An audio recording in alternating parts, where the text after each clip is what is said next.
Hello everyone, I was just out taking a walk and I decided to do a little update on these local Sabal minor here, as well as the Yucca rostrata. This is right in my neighborhood just across the DC border here in northwest DC.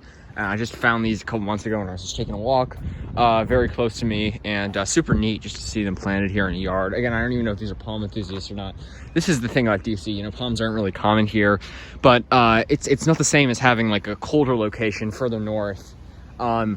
Like maybe, I don't know, Pittsburgh or something, a place where pretty much all palms grown there are probably going to be, you know, planted by palm enthusiasts, at least outdoors, and indoors too, probably. But here you have like a yard like this. I don't really know if this is a palm enthusiast. Maybe it's just a person who casually likes palms or doesn't really know much about palms. I don't really know, but I don't see any other palms here.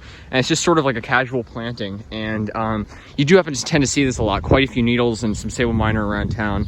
So, you know, most of them, a lot of palm enthusiasts plant palms here, but there are a couple in yards that are probably not palm enthusiasts, just sort of random plantings, which is pretty neat to see. Anyways, I don't know about this one, but just decided to do a little update because these are some gorgeous Sabal minor here. And you can see they got some browning on these lower fronds here.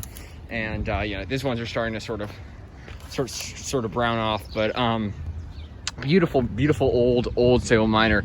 I mean, you look at just how exotic looking, looks like something you'd find in the jungle. Just this incredible palmate frond, incredibly stiff petioles, and really amazing. And you can see they start to get this slight bend here, not quite Costa palmate, but just like a slight bend where the two sides bend in here, and you can see the leaflets sort of bend in a little bit in the middle center of the frond.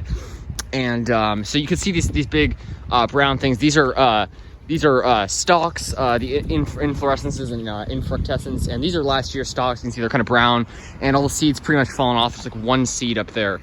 But yeah, so these are last year's stalks, and then look, if you look down here, you see these two new stalks opening up. So you know, at first some might think, oh, those are just new fronds, but no, the new frond is actually in there. The new frond has those ridges because eventually the new frond's going to fan out into this fan shape. And eventually the new frond, so it starts off really small and then it opens up and all these fans spread out. And here you don't have that. You have this sort of jagged zigzag pattern there where it opens up into this nice big inflorescence, like most palm inflorescences and infructescences. It's you know, kind of branched with little sort of jagged you know, irregular branches. But you can see there's two new ones, big ones, about to open up. So probably by the end of the summer and fall they'll be open. Hopefully it'll have some nice seed on it. Obviously it had seed last year, so I'm expecting a ton of seed on this, so I do want to collect some. And there are some seedlings around here that fell. Again, there's a lot of weeds here as well, but I remember seeing some seedlings before, just around the base here, that have naturalized a little bit, so that's kind of neat. Anyways, these two palms are really old. You've got this other one here, which is probably the same age, I'm guessing. They're planted side by side. Just beautiful. You look at this new frond here, just incredible. And then yeah, you can just see the leaf, the inflorescence is starting to stick out there. But yeah, pretty neat and really awesome. Just so cool to see this. And you see this Yucca rostrata here, which is just an incredible you know, an incredibly hardy species of yucca. Again, not very rare here in the DC area, but still pretty incredible. And just take a look at this. You can see it has some browning there. You know, they do tend to brown and form a little skirt there, but it's a nice one, big one. And then you got a smaller one in there, kind of hard to see, but there's a smaller one in there, and some naturalized palm seedlings sticking out there. But anyway, just want to give you guys a little update on this local Sabal minor and Yucca rostrata patch. Really awesome, and just a beautiful species. You just gotta love it.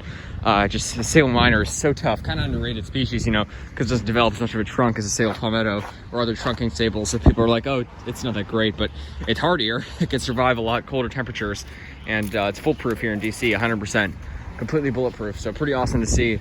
Love that. So just a little update on these local palms and Yucca rostrata. So yeah, if you're in a colder location where, you know, palms aren't that common, try Sabal minor, try needle palm. These are, you know, much hardier species that, you know, you can find in places like DC. Even if they aren't that common here, there are still quite a few around town if you really know where to look. And just beautiful. I mean, look at the size of these leaves. It's incredible. Massive palmate fronds. All right, thanks for watching, folks. Stay tuned for more videos, and take care. Sabal minor, dwarf palmetto, and Yucca rostrata, beaked yucca.